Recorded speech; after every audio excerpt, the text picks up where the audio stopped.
Ice cream!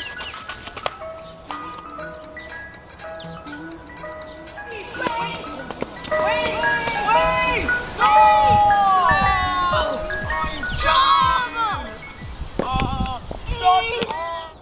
Don't worry, we'll get him next time. Yeah.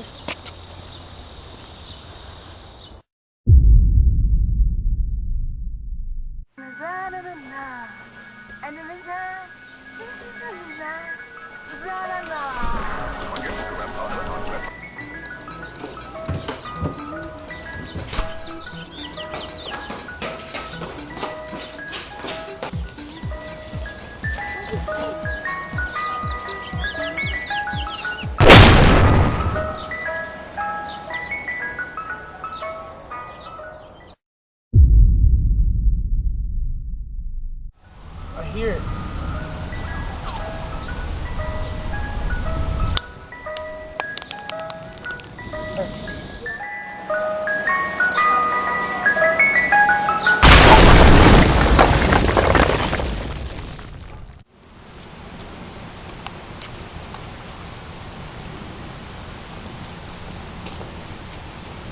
That's how you stop an ice cream truck. Yeah.